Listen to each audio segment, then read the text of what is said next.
Non, ça c'est vrai. Ça c'est vrai. Mais l'État doit prendre ses responsabilités. Parce que danger est alite. Pour ceux qui l'État qui cité au premier, ça qui non, nous irons des grèves en grève et l'année risque de déclarer blanche comme ça.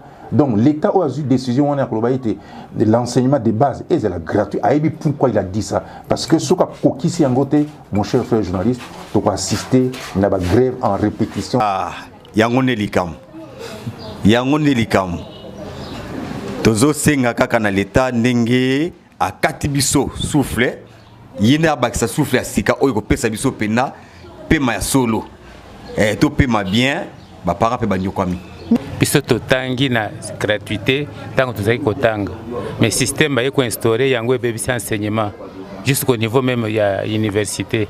Lokola ba supprimer ngai na sepeli po ebebisi enseignement mingi.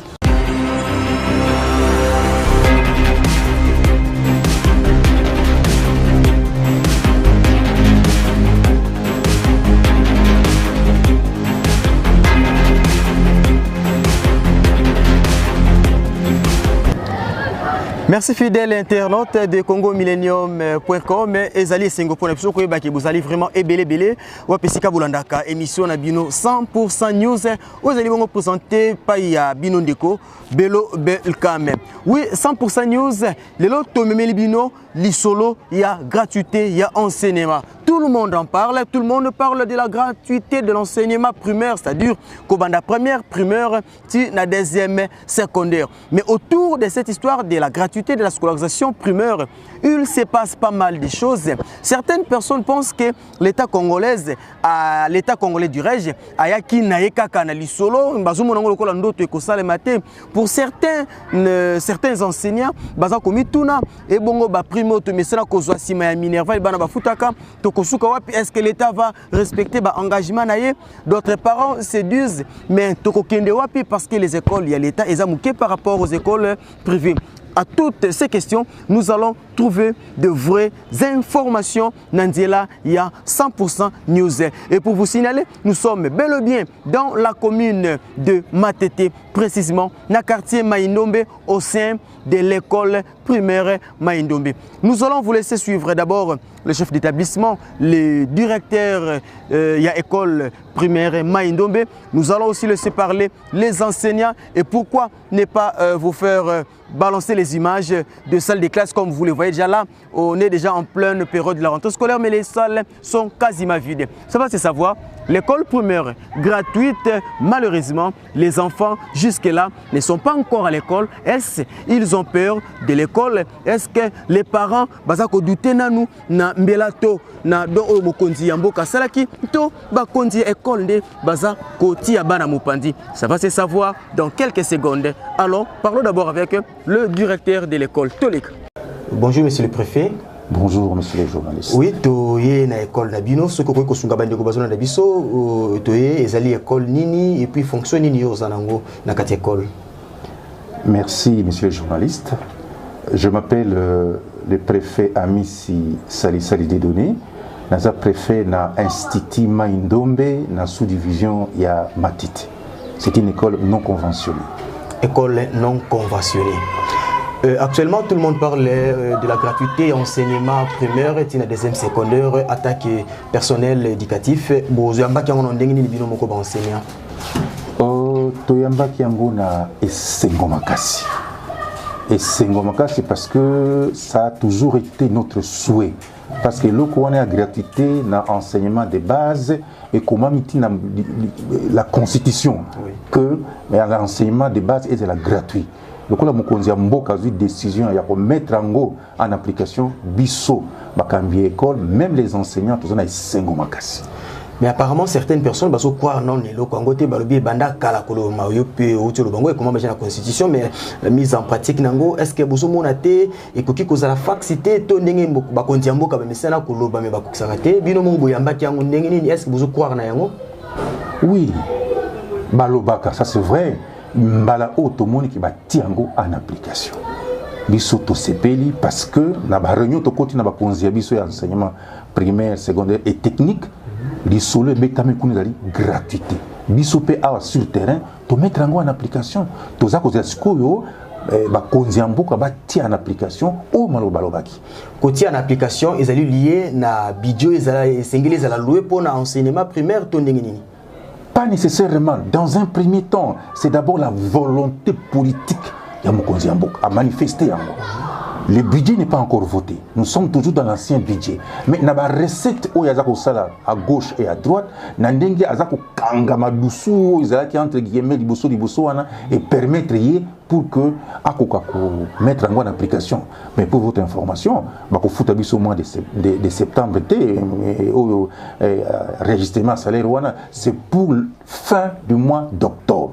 Alors tout ça cause là parce que Mkonza lobby pour ça la ligne non fait que mettre ça en application. Et boyambi yango est-ce qu'il y a eu augmentation na salaire na bino, est-ce que ça na ba prime baxami to ndenge nini?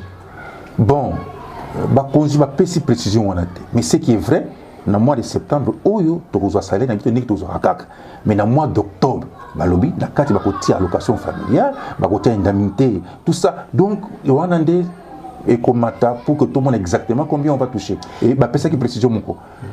L'augmentation et que ça d'écouter ça va aller par grade par échelon on va échelonner ça en 2020. Différence une ezalaki entre tango baboti bazalaki ko futa mbongo na tango l'état a eu décision yemoko ya kotia gratuit enseignement pe ko meka komatisa bino ndengolo bi échelon. Bon différence is aboy tango baboti bazui biso en charge au monde qui n'a maintenant pas pouvoir na biso vis-à-vis des parents ils a qui un peu diminué mais le coup là l'état yemoko azui makambo qui a foutu biso correctement pouvoir na biso ils ont na place où ils parce qu'il y avait même des parents qui pouvaient rester à la maison comme ça à école wana tu na tinika mbongo al mwana koleka classe mais si ko le coup là l'état yemoko foutu biso a ko payer sa frais de fonctionnement a ko bongisa salaire na biso il y a vraiment une grande différence parce que ici les parents ne vont plus se moquer de nous, ils ne vont plus nous traîner dans la boue comme ça pour bango ba foutre kabi son bongo régulièrement. Mais certains parents bazo banga balobi l'état na ekendeli na ye ba konzamboka kongo ndé ba misala balobi est-ce que ekokoti sa négligence te pas ba enseignant que l'état ngaloba ki azoko kisate kotangisa bana ekoma mbilinga te. Oui, crainte wana isa voilà. Ils ont la place na yango. Ce qui l'état par exemple a kokisi makambo ala kibisote. Alors tokokuya na likambo na inquiétude wana ba parents ko ba été les enseignants seront démotivés, les enseignants ne vont plus se donner à cœur joie na musala alors il faut diminuer rendement na bango vis-à-vis. Toujours qu'on kenisa mo musika bien que tous souhaiter mabete pour na école na biso au cas où l'état a bandi mais a commis nango na katikati a suki nango et qui année scolaire facilité est-ce que vous mona te ko ki ko bebisate année scolaire oyo po bubandaki na gratuité subitement we so boti boya ko pesa mbongo est-ce que et ko déranger année scolaire te au cas où l'état ko kisima ya lobagité? Ah mais non, ça c'est vrai. Ça c'est vrai. Mais l'état doit prendre ses responsabilités parce que danger zalite. Pour ceux qui l'État qui cité au promesse à cela qui non, nous irons des grèves en grève et l'année risque de déclarer blanche comme ça. Donc l'État a eu décision on a globalité de l'enseignement de base et c'est la gratuit. Pourquoi il a dit ça? Parce que ce qui s'y côté, mon cher frère journaliste, doit assister à la grève en répétition dans beaucoup de parce que les parents au vers le mois de mars pour dire soubo futambong pareil n'a pas de futambong alors les enseignants vont croiser les bras à presque blanche. Kasi ba kula disa mapira bande kumsuso bazana d'école non conventionnée ou soit bateau bande connexion plus mingi ya privé beaucoup sous qu'on a bango ndengini parce que l'état za pena ba été le ébélité boso mona te que quelque part l'état kanisi pe malamu te pour na bande ka privé bango batikali likolo l'état ti aye gratuit na ba conventionné différence wana est-ce que ba boti tout ne ba kotinda bana na l'état est-ce que l'état akoyamba bana nyonso bongo ba kokoka koyamba mate ba osuka wapi? Bon, d'abord, école privée, ça s'appelle privé. C'est que c'est le cas de Moko Boy. Mobo, tu as un coquet que nous commissions à l'école. Ok, c'est pas obligatoire. Sauf que comme ça, moi, en école privée, c'est la peine à m'occuper à foutre un bon ou école privée à Kosengayo. Mais, na li kamoumsou sur le biona, bana et belé, ça c'est vrai. Quand il y a pléthore, bana baliki et belé, ça va toujours revenir dans l'État. Même qualité enseignement et qualité parce qu'il y a une classe de 80 élèves ou bien 100 élèves, ça va passer. Mais l'État doit faire un effort pour réhabiliter les écoles ou construire de nouvelles écoles pour absorber. Bana wana bakoya ebele parce que tout le monde bazoya bulletin télé bazoya ebele mais ce que tout venir ko yamba bango nyonso na batelo na biso c'est ça le grand problème. Kasi kela si saisongi mais jusque là tout le monde ba salle de classe et ça na vide comme bande ko bazomona déjà en image c'est dit à quoi gratuité oui mais ni les opix bana koya kotanga pombo ko ça na noté. Bon, bana wana isa pour la gratuité. Je prends l'exemple niti na biso a na Maindombe. Bana ba mesana mabe. La première semaine à rentrer, bazonga va presque été. Ils viennent une semaine après ou bien 2 semaines après. Donc ça n'a rien à voir avec la gratuité. Attendez, ma parents bazoko foot en bongo, la première semaine ils ne venaient toujours pas. Donc ça n'a rien à voir avec la gratuité. Et Kasimbela ni yoko pesa na baboti oyo tango susu bazako douter na na gratuité au l'état tiei et puis encouragement ni yoko pesa na bandiko ba enseignant oyo pe bazana no kolomoko na kati moko libanda mpona maitali bozwi na bango. Bon, je ne peux que appeler mes parents ça la confiance dans l'État nabiso congolais. Pourtant l'État m'a soutenu, il n'y a que cet État-là. Le coup là, ça a décrété que l'éducation de base est gratuite. Bati d'abana na kilas. Bati à l'État devant ses responsabilités. Ce que l'État a quitté, nous allons voir ce que ça va donner. Mais moi j'ai la ferme conviction que l'État a kokokakak. Alors, n'a pas enseignant. Bien sûr, la pilule est toujours amère. Parce que bazobanga na ba souvenir en bout des années autour. Ok, la pilule a toujours été amère, mais ce que zobé là, il faut pas pesa yo qui y a pas si pour que obika. On va patienter les mois de septembre pour tout le monde en mois d'octobre. Qu'est-ce que l'État congolais nous réserve? Je les encourage. Je sais que c'est difficile. Pour baya kabazonga transport ezate bonaboye. Ben, quand même ce courage-là, ce nationalisme-là, pour dire que non, c'est pour la patrie, pour que l'État n'a paye à mois d'octobre. On est là maloba ya papa préfet ya Maindombe kasi tokoko ba ko tangusa micro wapi isika bandeko ba enseigner misusu bazwami pe baboti na bana ba pesa pe ya bongo makanisi na maimatali gratuité ya enseignement toleka. Ok, bande voilà Congo le nundo tolobaki wana to utaki ko sorana monsieur le préfet ya institut Maindombe toza toujours na kati enceinte ya concession Maindombe to koti sikoyo na kati ya EP1 Maindombe wapesika mama directrice EP avandi yepe kotalisa ya ye makanisi mbote mama mbote papa binonde bozali directrice ya école primaire Maindombe c'est bon nga directrice EP1 Maindombe likambo ya gratuité ya enseignement bino baboti ba mesena ko futa bino l'état bi akamati bino cette fois-ci bozongi na maboko na ye bomoni yango ndenge nini papa biso pe toza baboti atako toza kosala musala yango toza nano baboti liboso toza pe na bana o totindaka na ba école likambo yo mokonzi azwi décision que nini école comme gratuite biso baboti to sepeli nango biso pe na ba école to sepeli makasi po eloko wana ezaki kobetisa biso mabaku makasi ke bana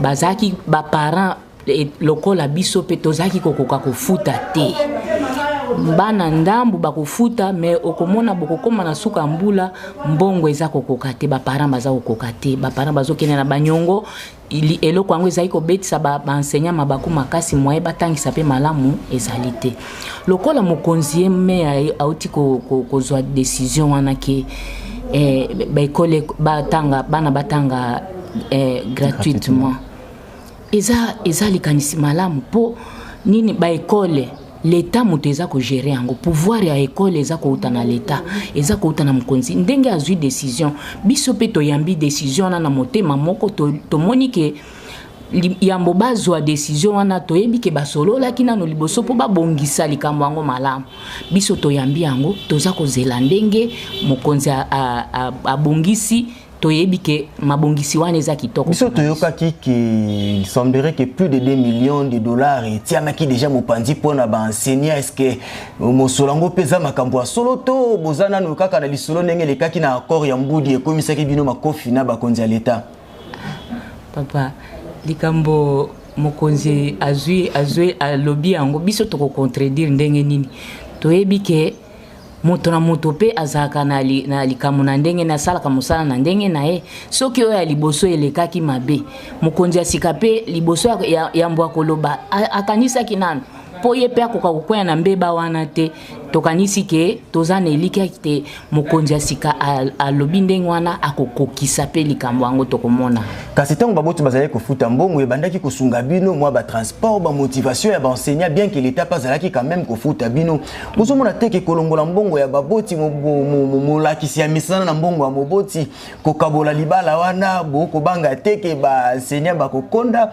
to batravail manuel ekochanger forme te papa atako tomoni eza pasi po eza eloko lokola totiaki eloko moko na munoko babotoli biso yango bon ndenge ezali mibeko ya mokonzi biso tokoki ko changer yango te balobi mibeko ezaka mibeko esengeli totosa yango tozala na se ya mibeko yango na biso tondimi kaka ezala oka bakonzi mboka ba tosili kambo yango te bokomi na katikati basundele bino na ebale bino bokobengana bana to bokobeta na ne makofi na baboti tokobeta na makofi te papa to biso to meseni ko tosa po musalo to bandi yango lelo te tosalaka yango na bolingo nyonso ezaka totalaka nano mbongo liboso te me totalaka eloko toza kotia kati na bana soki mokonzi atosi maloba na ye te asaleli yango te toza na eloko tokosala ye te me ye nde ayebaka ke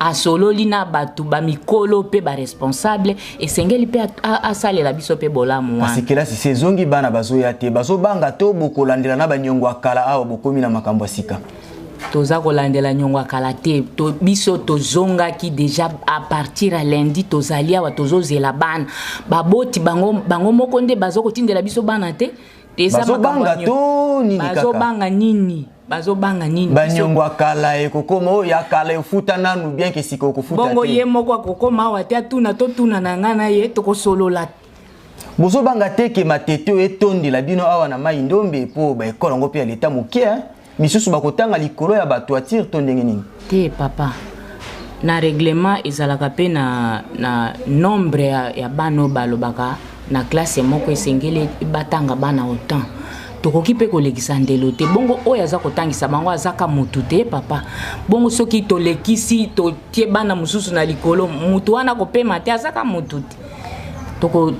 tokolekisa ndelo te tokotala mesure ndenge balobaka bana bazala autant na kati ya classe tokotala ndenge wana soki ekoki tolobi bakende pe epai mosusu conseil ino kopesa baboti otisi ko bazobanga otinda bana na bakelasi mpe baenseignant oyo baza nanu kodute makambo ya leta po amesala kobetisa bango nzango toza koloba na baboti kaka baboti basi bapesaki biso ndelo ya kozongisa bana na kelasi bana batindela biso bana biso tokotangisa toza kozela pe mokonzi ndenge alakaki motema na ye eza témoin ke nasi nalaki bato likambo nakokokisa pe yango biso tozozela kaka bana batinda bana biso tokotangisa tokosala mosala biso malamu eyokani kasi tokosuka wana te tozokoba malembe tozo mpe bandeko tei to baenseignant bango mpe bakomika kotalisa biso makanisi na bango tomoni pembeni ndeko mpe azali wana soki makambo koloba ezali mbote ndeko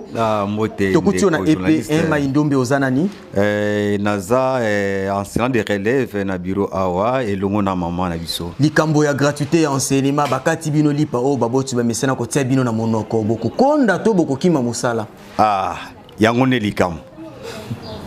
likamu tozo senga kaka na leta ndenge akati biso souffle yine abakisa souffle asika oyo ko pesa biso pena pema ya solo to pema bien ba para pe banyokwami mikoleleki bozalaki mbangu na bakonza leta wa mbudi tozalaki koyeba te kombo ya moto to kombo ya mwasi baenseignant bazwi nzoka ezalaki bakor bosineki oyo bakosaka bino bozobanga te ya liboso mbudi esimbi te turo oyo mpe bondimi koyamba bana ya ofele oui oyo eza vague ya sika mopepe ya sika oyo nde toza na kondima ke nyonso otambola bien lokola ye moko azwi lokano wana ya gratuité mbudi wana mpe ozala respecté okau bakonza mboka bato cité o balobaki na bino na bana bosuka wapi toza na kondima ke makambo alobi bakotosa yango tina suka toza na kondima nino ko bana baboti bazobanga nanu kotinda bana mingi balobi eza nanu makambo aliseki oui tellement eza lokola eloko moko asika na mboka na biso baza na doute makasi mais tozolindisa bango kaka bana baya bakotanga kimia vraiment sans problème baya baboti batina bana na bango baya bakosepela na enseignement parce que valer enseignement ezande kanyaka wana soki mati ba parents bakosepela vraiment na enseignement bien que ba transport ya des chèques kufi po moboti akufuta la wana ndi eloko to sengi na leta nde leta ya za ntsuka ngonda ya pesa ka des chèques eloko to sengi alobi na biso na octobre siko classe to ba na octobre mais biso déjà le 2 septembre tozaki na kati école awa donc to sera na l'état ata la biso likambo ya transport Parents ba no pesa so transport les lobo tozo et comment maté ba travail manuel il y a 1500 chaque jour. Ce qui l'état pénal zuma kamone pénal charge à foutre enseigner bien. To convier loko moté na beaucoup parents ni à moi na classe. To convier té ba parents peut-être ba convier biso. Donc c'est ça donc ma travail manuel les a susté. En tout cas, vous comprenez que fois et utaraka que pas ya Abraham te fois et appelle moko ya ba verti ya ba enseignant papa na biso azali ceux qui paye likambo ya kolobezali mbote papa to kuti ona EPM Maindombe okoyisa biso zali nani Malakisi papa nanga likambo be tumbi mboka mikolo gratuité enseignement de base yo atanki molakisi yamba ki yango ndenge nini toyambi yango na esengo puisque zapeli likambo ya sika te sauf que bana ya sika nde bayebi yango te biso totangi na gratuité ntango tozali kotanga mais système baye koinstaure yango ebebisi enseignement jusqu'au niveau même ya université lokola basupprime ngai na sepeli mpo ebebisi enseignement mingi osepeli me okolela te mwa mbongo baboti bapesaka esungaka mwa transport ya mikolo nyonso bapesaka yango na mitema mabe yango ayenuire enseignement. Ah, les ambongo baboti balakila. Puis balubaka mingi, il fallait l'état yemo kwa biso en charge. Ah wa l'état zungo en charge. Bozo liki ya kiko mate lokola corps ya mbudi bolanda na kambangu na ba grève. Ekoko makaka, ekoko manango kaka toza na eliki ke l'état ko sala yango. Bande ko bazana eliki ya kasiba mama pe bazawana. Bangonde pe bazali balakisi, bakota lisape. Ah nzokande ba mama balobi parité ze ya bagote. To poussera to luka baboti pe ba misusu bazali na makambo ya koloba toleka to epe pa ya mama na biso to kuti epe déjà zali na kati ya musala na yembote mama. Bonjour papa zali mama moboti. Oui ozana bano bazo tanga to bazo banda classe bazali déjà o batangaka bazali mibale likambo ya kelasi ya ofele yo yokaki yango to sepelaki makasi na likambo eza malamu mingi parce que année passée to nyoko maki makasi ozana mbongo te bomolaka musika te mwana ekozonga babengani ngai mais siko to sepeli ndenge papa mokonzi asali loko moko en tout cas to ndimaki yango ata mokolo moko te ke kosalama na mboko ya Congo toyebika mboka na msela toujours na passe mais a facilité biso ba oyoyo ya kotangisa bana na biso vraiment kati na kozanga kofuta Minerval vraiment est-ce que bobangi ezate ke ba konzi mboka babanda likambo ngo bakoma na suka te ekoma lisusu kobenda na bino na balakisi. Bon likambo eza wana nde bakonza mboka bakosa te bakosa bansenya te bayokana na ndenge malamu tango bazali kofuta bansenya bien ekosala peke bansenya batangisela biso bana pe malamu mais soki bafuti bango te bakosi bango omoni ekosala ke bana batanga malamu te bakokende na bango mais bansenya baotangisa te ekozala kitoko te kasi kelasi sezongi meti sikoyo baboti bozotinda bana te mpona nini bobangi ezali nanu to mbongo nde ezozanga oyo ngai papa basi bakendeki na minito nde tozosolola na yo yanga aza déjà na kata salle bongo bana ebele oyo bazokende nanu te po touti na ekole eza polele mpenza boba oyo bakei nanu batindeli na bana na bango te ntango mosu ekozalaka bazangi lemsu bakaye uniforme nanu basombi te mpona ndenge pene talaka na bamboka yango bambongo eza mpenza na bato mpenza te conseil nini okopesa na baboti oyo bazobanga nanu kotinda bana na kelasi nakopesa conseil ke soki makoki ya kosomba bakaye ezali uniforme ezali bakoki kotinda bana bakende mpo bana bazwa mayele bango nde baza avenir à lobby. Merci beaucoup, c'est par cet élément que nous bouclons notre émission 100% News. On est dans la commune de Matete, là plus précisément au sein de l'école Maindombe. Nous avons eu à échanger avec le préfet des études, le préfet des études, aussi avec la directrice de l'EP1 Maindombe, Batali Sibiso, Makanisi Nabango, na Matali gratuité enseignement, kasi nako suki sana mokuse kolobaete, balakisi basepeli pambate, misusu balobi, mbongo balaki baboti bapesaka bango balandisaka na maloba yonge bungisaki mwa kiloto valeur na bango epa ya baboti kasi motune ya monene tikali okau mokonzi ya mboka to bakonzi ya mboka bakokisi maye balaki na baboti te tokosuka wapi ese ekosalema te ndenge esalemaki na bagouvernement elekaki mikolo elekaki kuna na bakor ya mbudi oyo etikala jamais kozala respecté.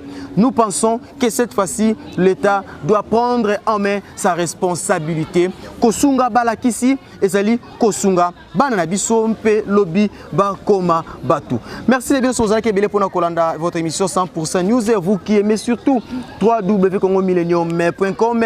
Réellement pour nous prouver votre amour, beaucoup taka kanakata site la biso, aimez nos émissions, abonnez-vous et vous aurez droit à toutes nos émissions sans payer un rond. Et d'ici là, vous qui nous aimez, restez toujours branchés, vous ne serez jamais déçus. Bye bye.